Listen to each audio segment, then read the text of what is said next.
Assalamualaikum warahmatullahi wabarakatuh. Perkenalkan, kami dari kelompok 1 yang beranggotakan Saya Diaul Haq Anissa. saya Afifah Wulandari. Dan saya Rista Irawati.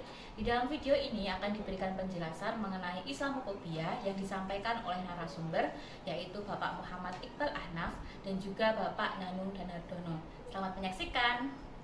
Assalamualaikum warahmatullahi wabarakatuh.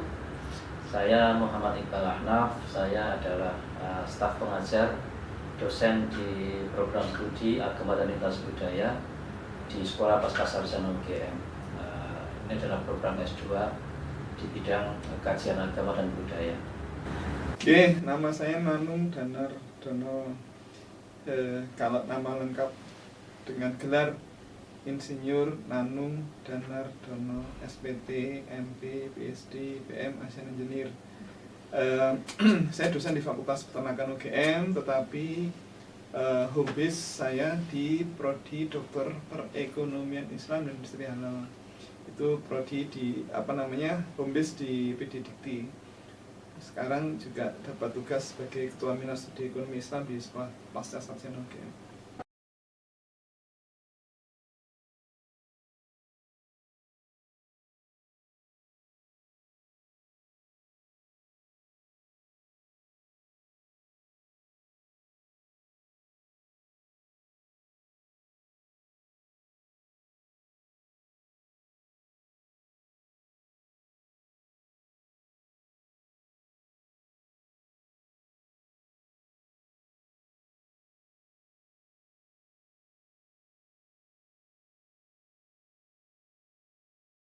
Untuk pertanyaan pertama, Pak, kami ingin tahu apa itu Islamofobia dalam sebutan Pak itu.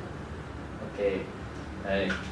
Ya, Islamofobia itu adalah satu istilah yang digunakan untuk merujuk kepada satu sikap atau pandangan yang bernuansa ketakutan terhadap Islam.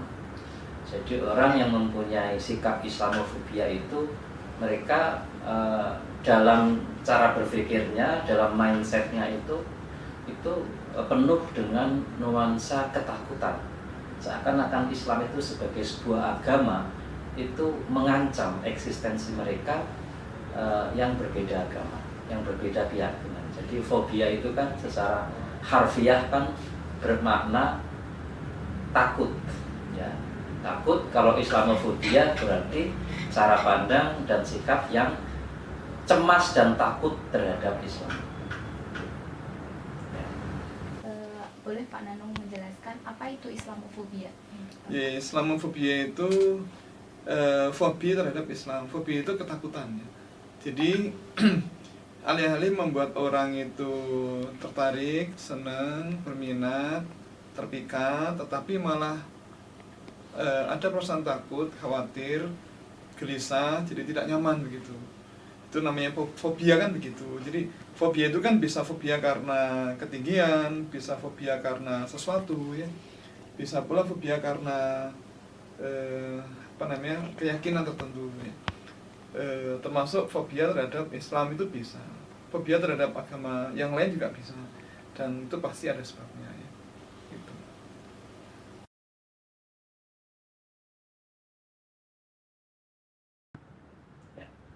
Kira-kira siapa Pak yang memiliki Islamofobia ini? Ya, Islamofobia ini kan satu sikap yang bisa muncul dari siapa saja, gitu kan. Siapa saja yang mendapatkan informasi, mendapatkan pengalaman hidup yang tidak baik tentang Islam. Seakan-akan Islam itu sebagai agama yang identik misalnya dengan kekerasan, identik dengan penindasan terhadap perempuan misalnya. Seakan-akan Islam itu tidak bisa berhubungan baik, berhidup dengan damai dengan mereka yang berbeda keyakinan. Jadi Islamofobia itu lahir dari konteks salah persepsi terhadap Islam Karena memang Islam itu tampil hadir di dunia ini tidak seragam. Karena sebagai sebuah agama itu sebenarnya tidak hanya Islam, semua agama itu kan diikuti oleh pemeluk yang banyak, luar biasa banyak, dan cara mereka memahami dan mengamalkan ajaran agamanya berbeda-beda.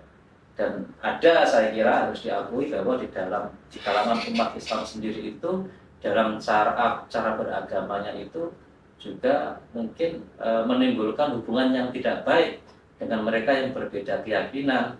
Dan karena itulah hubungan yang tidak baik itu, ekspresi-ekspresi yang tidak baik itu kemudian menciptakan persepsi yang tidak baik juga, ketakutan terhadap Islam itu sendiri. Jadi kalau pertanyaannya adalah siapa yang bisa terkena cara pandang Islamofobia itu, ya siapa saja gitu kan yang yang terpapar ya kurang lebih terhadap cara pandang yang negatif terhadap Islam itu. Jadi bisa orang Kristen, bisa orang Hindu, bisa orang Buddha, bisa bahkan mungkin ya sebagian umat Islam sendiri gitu ya, yang mungkin juga di dalam Islam itu kan juga banyak mazhabnya, banyak alirannya. Di dalam golongan umat Islam itu sendiri mungkin ada satu pandangan-pandangan yang berbeda gitu. Lalu kemudian siapa saja Pak yang bisa memiliki Islamofobia ini? Yang memiliki atau yang mengalami? Yang memiliki. Yang dimaksud memiliki gimana? Siapa? Karena Islamofobia itu bukan benda. Iya, siapa yang kira-kira bisa memiliki ketakutan terhadap Oh. Islam, tidak menerima Islam? Kalau orang yang bisa mengalami fobi terhadap Islam itu siapapun. Dan umumnya adalah orang-orang yang pemahaman agamanya kurang atau wawasannya kurang, sehingga kemudian menganggap bahwa apa yang ada di hadapannya itu merepresentasi merepresentasi sesuatu yang memang sedang dihadapi gitu ya. Dalam arti begini, misalnya dia berada di sebuah kampung. Di kampung itu ada orang Islam yang sangat jahat, padahal pakai jenggot, padahal guru ngaji, tapi karakternya sangat jahat, lisannya sangat buruk, tingkah lakunya sangat tidak baik, bahkan tetangganya merasa tidak nyaman dengan keberadaan dia, padahal dia guru ngaji. Nah, maka kemudian muncullah image bahwa oh berarti Islam itu nggak baik. Nyatanya itu guru ngaji kayak gitu. Nah, padahal kalau kita istilahnya mainnya agak sedikit lebih jauh ya, keluar kampung atau keluar kota yang lain atau ke provinsi yang lain, maka kita akan melihat ternyata tidak begitu. Ternyata guru ngaji yang seperti itu memang ada, tapi jauh lebih banyak yang baik gitu ya. Dan itu berarti bukan karena ajaran agama Islam, tapi karena karakter pribadi. Dan tidak bisa kemudian kita ngecap karakter pribadi sebagai karakter agama. Nah, kalau kita mengatakan lah itu kan agama Islam. Nah, itu misalnya ya, bukan dilihat agamanya, tapi suku bangsanya. Bangsanya apa? Sumatera. Berarti orang Sumatera jelek semuanya. Ya nggak bisa begitu. Atau kemudian ini guru ngaji kok nggak baik. Dia orang mana sih? Oh, orang Jawa. Berarti orang Jawa semuanya jelek. Nggak bisa begitu. Ya. Kalau satu orang bersikap tidak baik, tidak bisa kemudian dijudge di kebiawiyah bahwa semuanya tidak baik, tidak bisa. Jadi siapa yang mengalami Islamofobia umumnya adalah orang-orang yang barangkali satu pendidikannya kurang tinggi, yang kedua wawasannya kurang luas. Nah, kemudian yang ketiga ya orang-orang yang menutup mata hatinya dari kebenaran. Nah, kita coba satu persatu ya. Orang yang pendidikan kurang tinggi, kemudian akses mendapatkan pendidikan lebih lanjut itu kok tidak memungkinkan, maka kemudian ya taunya ya seperti itu.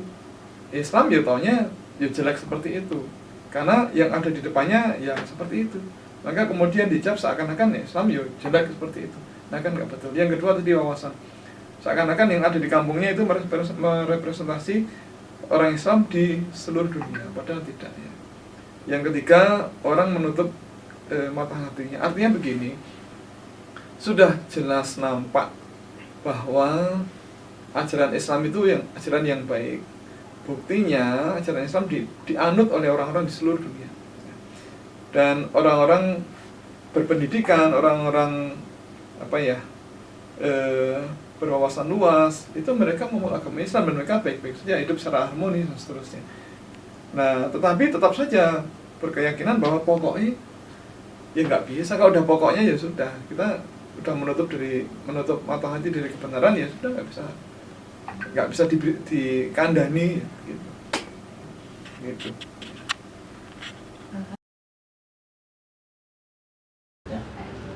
Jadi sempat disinggung soal Islamofobia yang juga diantaranya itu orang Muslim yang juga tidak bisa menerima atau takut dengan aliran Islam yang lainnya. Iya. Jadi itu misalnya seperti anti Sunni, anti Salafi itu juga Islamofobia ya Pak? Iya,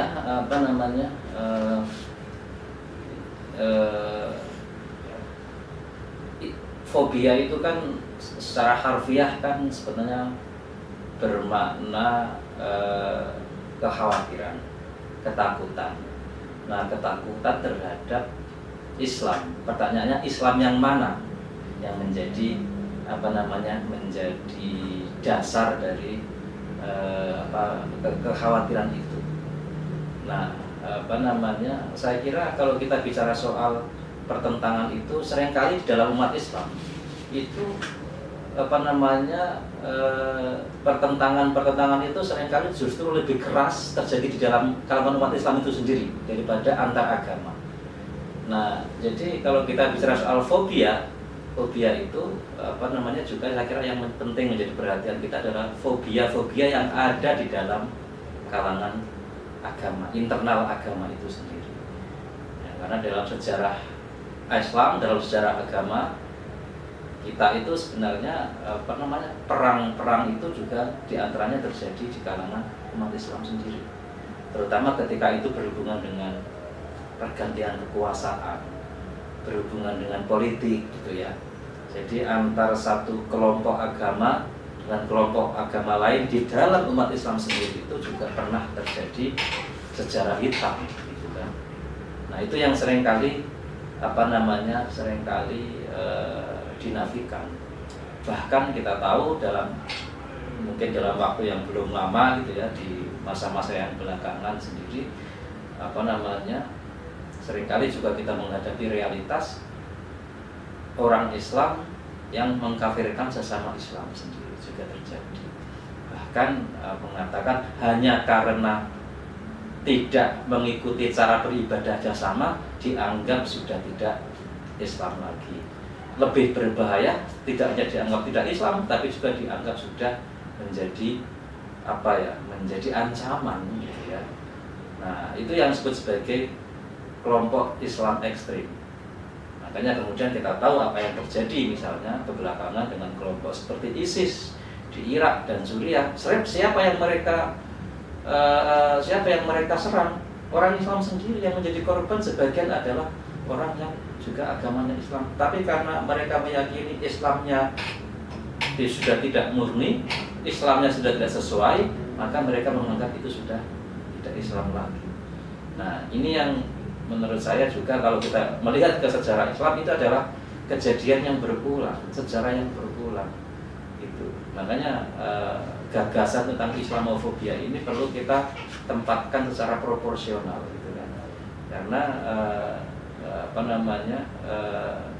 situasinya kan seringkali kita di dalam hubungan beragama itu pengalaman hidup orang itu berbeda-beda.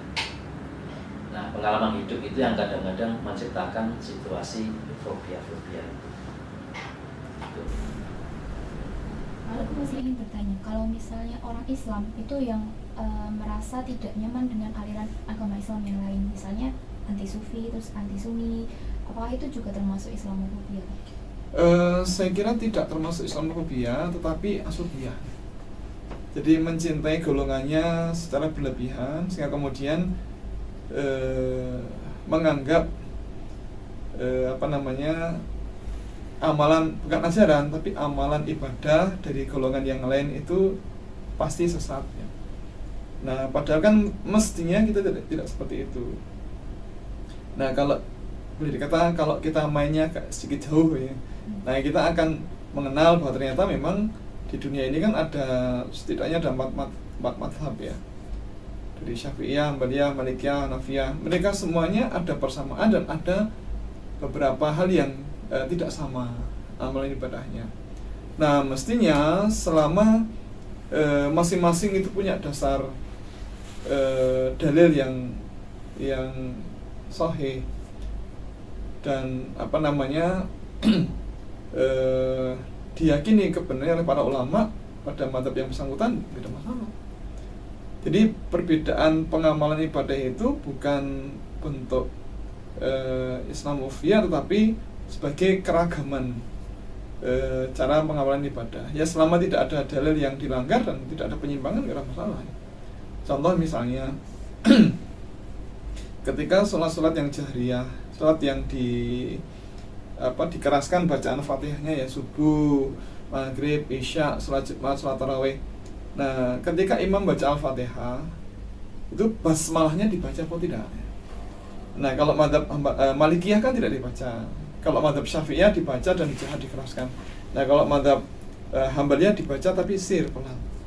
Nah lalu mana yang benar? Ya ketiganya benar. Tidak ada yang salah. Yang salah adalah yang tidak sholat atau yang tidak membaca Al-Fatihah.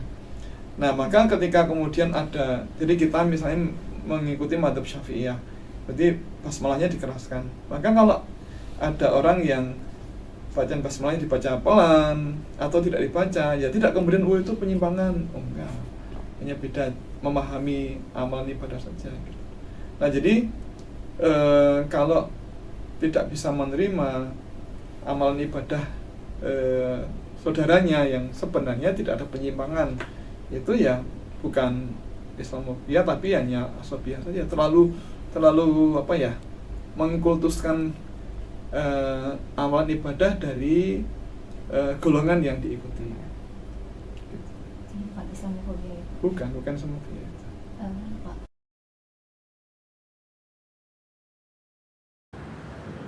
Lalu kemudian kapan atau mungkin di mana Pak Islamofobia itu paling sering terjadi? Ya Islam itu kan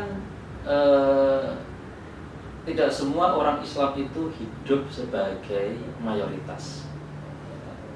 Jadi bahkan di Indonesia yang dikenal sebagai negara Muslim terbesar di dunia, seringkali kita tuh bangga mengatakan Indonesia itu negara mayoritas Islam.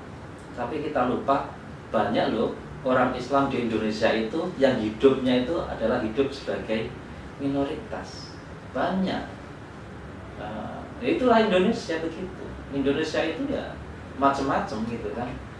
Makanya kalau kita yang tinggal di Jawa biasa, kita di Jawa ini mungkin walaupun tidak semua Jawa ya, sebagian besar Pulau Jawa ini hidup di mana Islam itu adalah negara yang paling agama yang paling banyak diikuti agamanya. Tapi kalau pergi ke Bali misalnya, pergi ke Nusa Tenggara misalnya, pergi ke Papua misalnya, sebagian Sulawesi, Sumatera Utara, bahkan di Jawa itu sendiri ada wilayah-wilayah di mana Islam itu adalah agama yang bukan agama terbesar di situ. Nah, apakah Islamofobia itu muncul ketika di tempat-tempat di mana Islam itu minoritas? Belum tentu.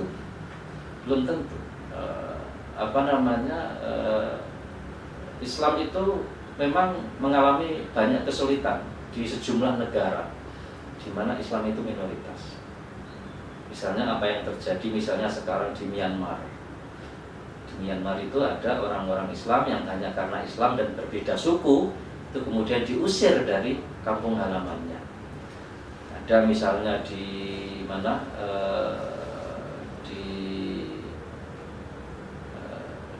di tempat lain ya, misalnya di Eropa. Di Eropa itu juga banyak orang Islam yang hidupnya tidak mudah.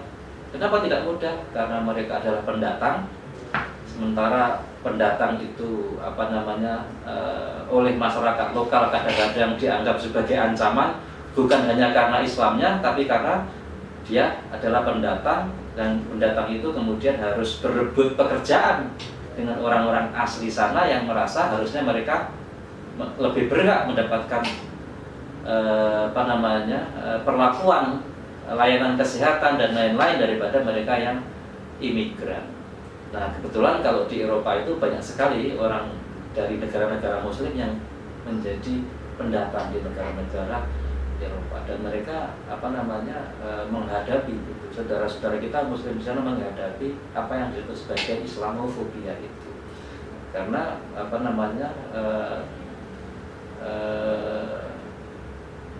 kombinasi antara masalah ekonomi, masalah politik, dan masalah agama itu menciptakan image, citra tentang Islam itu sebagai agama yang berbahaya, agama yang mengancam, ya, sehingga akhirnya kita menyaksikan saat ini banyak sekali ya di negara-negara Barat Eropa itu aktivis, tokoh agama, tokoh politik yang visinya itu adalah visi Islamofobia. Mereka itu bisa partai politik, bisa agamawan, bisa aktivis sosial gitu ya, yang mereka walaupun mereka bukan mayoritas, tetapi mereka berpolitik dengan mengusung slogan-slogan, muatan-muatan kampanye yang intinya adalah menjadikan Islam itu sebagai target, kurang lebih seperti itu. Kira-kira kapan atau di mana Pak Islamofobia ini bisa terjadi? Islamofobia bisa terjadi dimanapun, di mana ada orang yang beragama Islam tetapi sikapnya tidak menggambarkan Islam yang sesungguhnya, yang mestinya setiap orang Islam itu menunjukkan keindahan Islam, malah sebaliknya.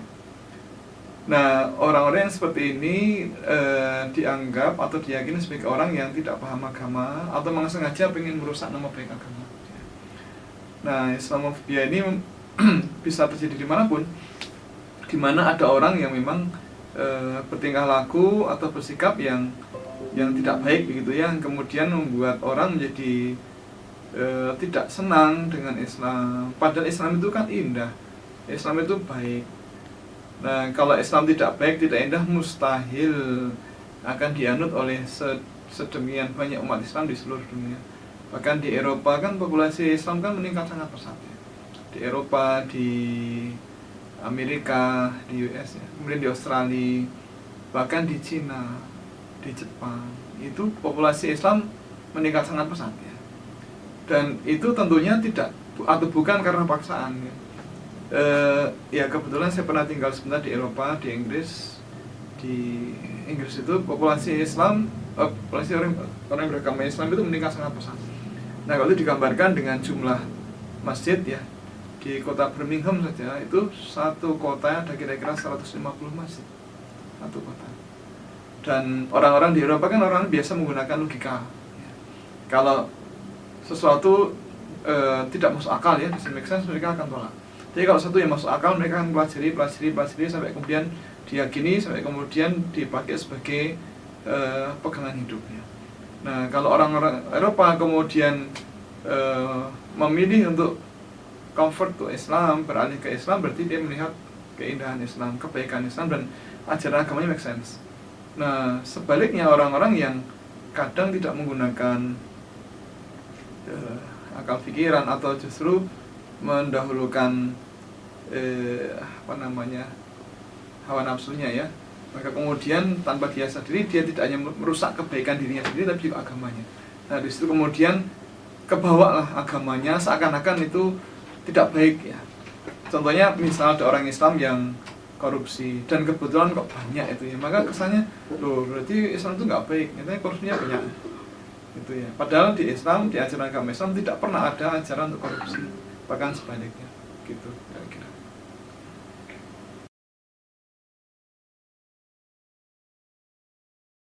Kalau Islamofobia ini sendiri kan sebenarnya itu termasuk termasuk pelanggaran hak asasi manusia ya Pak untuk mereka beragama gitu. Nah, apakah sudah ada asosiasi atau organisasi atau sejenisnya itu yang sudah melakukan langkah penanggulangan untuk menghadapi tindakan-tindakan yang sudah menyerempet ke arah pelanggaran HAM yang berat gitu Pak? Ya sebenarnya orang mempunyai pandangan Islamofobia itu kan tidak melanggar hukum. Jadi kalau dia benci Islam, kalau dia takut sama Islam, itu kan atau punya pandangan-pandangan negatif lain terhadap Islam itu kan sebenarnya selama itu masih di dalam pikiran dia, di dalam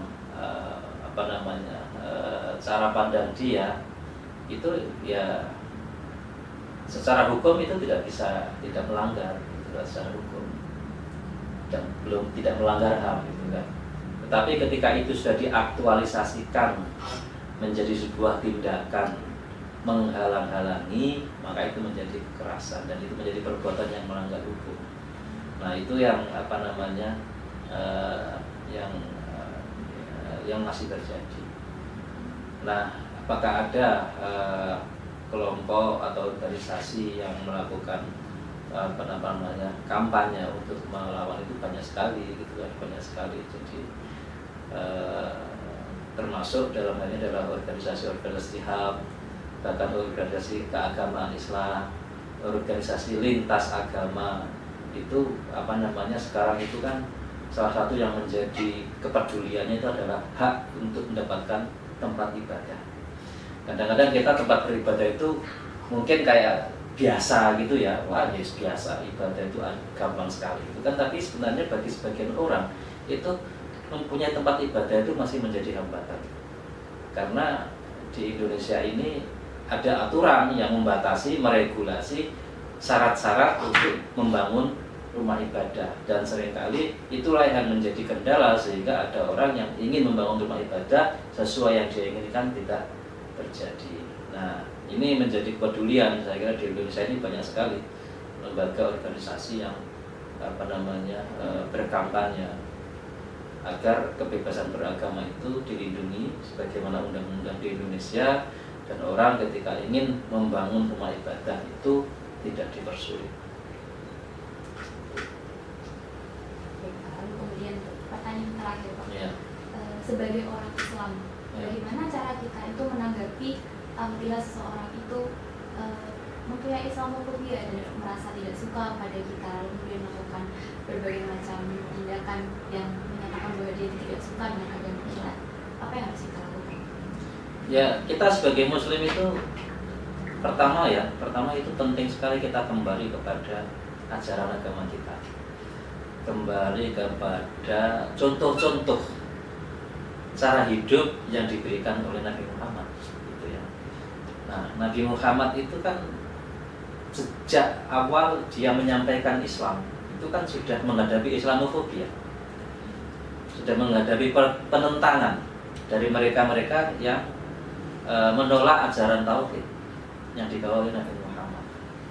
Nah, sebenarnya cara Nabi Muhammad merespon penolakan, merespon permusuhan orang-orang kafir Quraisy pada waktu itu, baik itu di Madinah maupun ketika dia sudah di Mekah, itu adalah contoh sebenarnya bagaimana kita sebagai Muslim ya itu bersikap ya, menghadapi ini.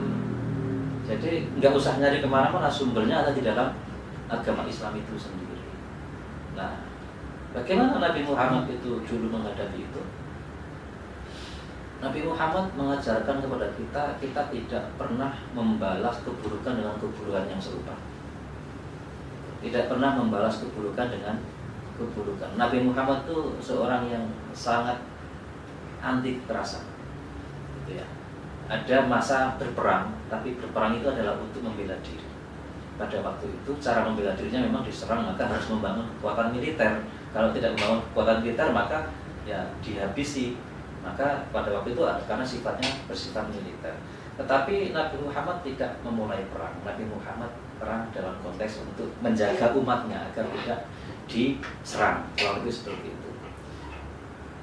Nah, perlakuan perlakuan jahat pada Nabi Muhammad itu luar biasa pada waktu itu, dilempari batu, diusir gitu ya, diancam, bahkan disiksa segala macam sahabatnya. Itu Nabi Muhammad apa yang dilakukan adalah dia bahkan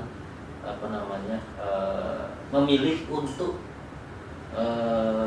cari tempat lain, bermigrasi. Ya, ketika Nabi Muhammad sudah ditekan habis-habisan di masa-masa awal Makkah, dia mencari tempat perlindungan baru di luar kota Makkah, mencari tempat baru, kemudian mencari bantuan dan lain-lain. Nah, kemudian mencari dukungan politik dari kalangan tokoh-tokoh yang ada di situ, sehingga posisinya lebih baik, mendapatkan proteksi. Dan ketika Nabi Muhammad mempunyai kesempatan untuk membalas dendam, jika mau, karena ketika itu Nabi Muhammad sudah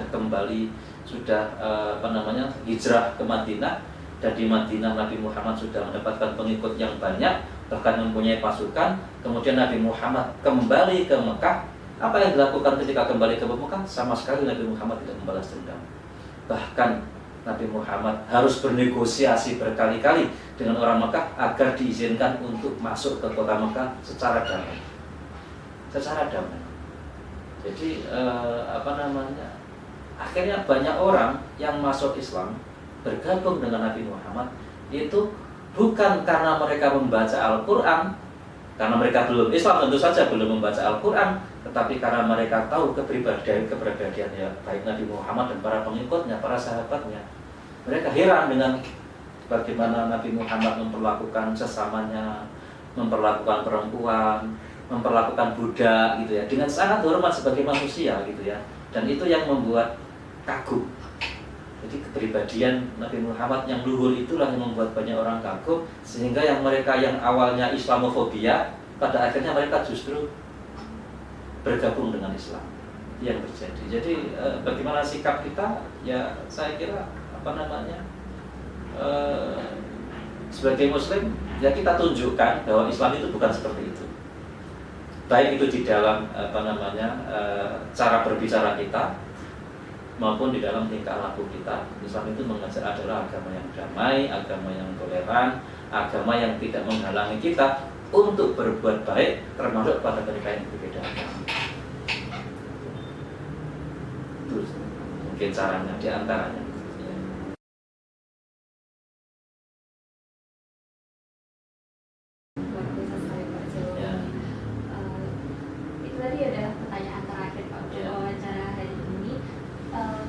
Atas jawabannya yang itu luar biasa, semoga bisa memberikan insight baru kepada kami supaya kita juga bisa menjadi umat Islam yang lebih baik lagi. Terima kasih. Assalamualaikum warahmatullahi wabarakatuh. Waalaikumsalam warahmatullahi wabarakatuh. Ini adalah orang-orang yang barangkali satu pendidikannya kurang tinggi, yang kedua wawasannya kurang luas. Nah, kemudian yang ketiga ya orang-orang yang menutup mata hatinya dari kebenaran. Nah, kita coba satu persatu ya. Orang yang pendidikan kurang tinggi, kemudian akses mendapatkan pendidikan lebih lanjut itu kok tidak memungkinkan, maka kemudian ya taunya ya seperti itu. Islam ya taunya ya jelek seperti itu, karena yang ada di depannya ya seperti itu, maka kemudian dicap seakan-akan ya Islam ya jelek seperti itu. Nah kan nggak betul. Yang kedua tadi wawasan, seakan-akan yang ada di kampungnya itu merepresentasi orang Islam di seluruh dunia, padahal tidak. Yang ketiga, orang menutup mata hatinya. Artinya begini, sudah jelas nampak bahwa ajaran Islam itu ajaran yang baik. Buktinya ajaran Islam dianut oleh orang-orang di seluruh dunia. Dan orang-orang berpendidikan, orang-orang berwawasan luas, itu mereka membawa agama Islam dan mereka baik-baik saja, hidup secara harmonis dan seterusnya. Nah, tetapi tetap saja berkeyakinan bahwa pokoknya ya nggak bisa. Kalau udah pokoknya ya sudah, kita sudah menutup mata hati dari kebenaran, ya sudah nggak bisa dikandani gitu.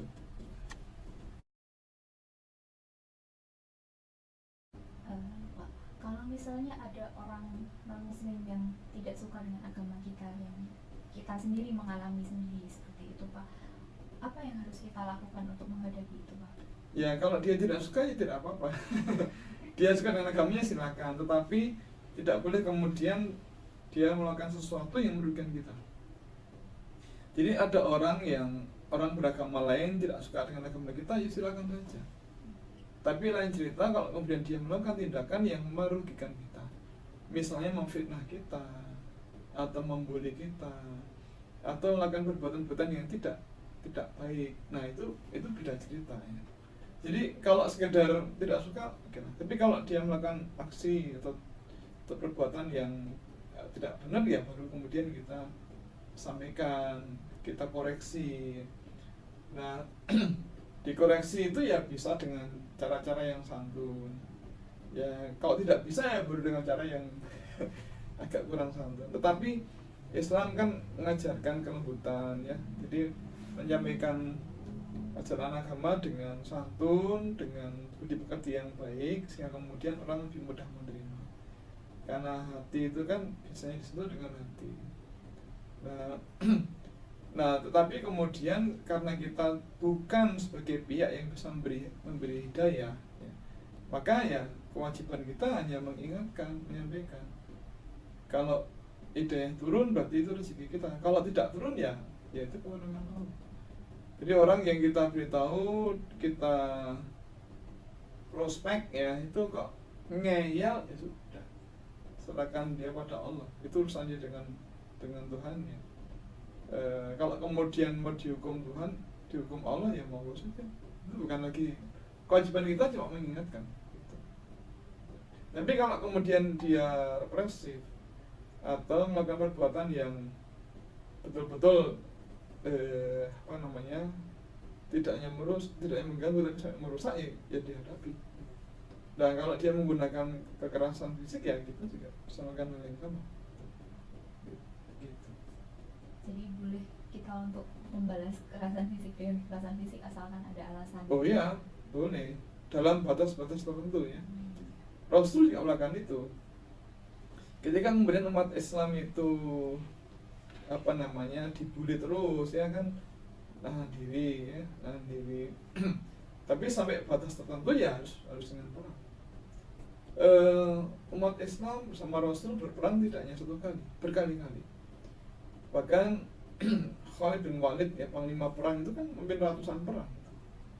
Perang itu bukan bercanda, enggak, itu taruhannya nyawa itu. Ya, jadi boleh kita berperang, tapi tujuannya harus benar dan dilakukan dengan sesuai syariat. Dan perang pun kan di Islam kan ada adabnya toh. Tidak boleh kita menganiaya, tidak boleh kita melampiaskan emosi, tidak boleh. Tapi seperlunya gitu. Ada kisah ketika perang etnis dulu pernah ada kejadian ya. Mungkin bukan perang, tetapi ada perseteruan antar etnis di luar Jawa ya. Saya tidak usah sebut nama daerahnya. Nah, tapi kelompok yang satu itu kelompok Islam, yang satu kelompok tidak Islam. Nah, kalau ada orang meninggal dari kejadian itu, maka bisa ditebak ini orangnya agamanya apa. Kalau lukanya cuma hanya satu tusuk,an, kira-kira ini orang si korban itu agamanya bukan Islam. Tapi kalau lukanya banyak ya, kayak di cas-casnya, itu berarti dia orang Islam. Kenapa? Karena orang Islam itu kalau membunuh ya cukup dengan satu tusuk,an saja. Tidak kemudian membiaskan nafsu, mencacah, memotong-motong, tidak begitu. Karena ada adab dalam Islam. Maksud adab dalam perang itu ada.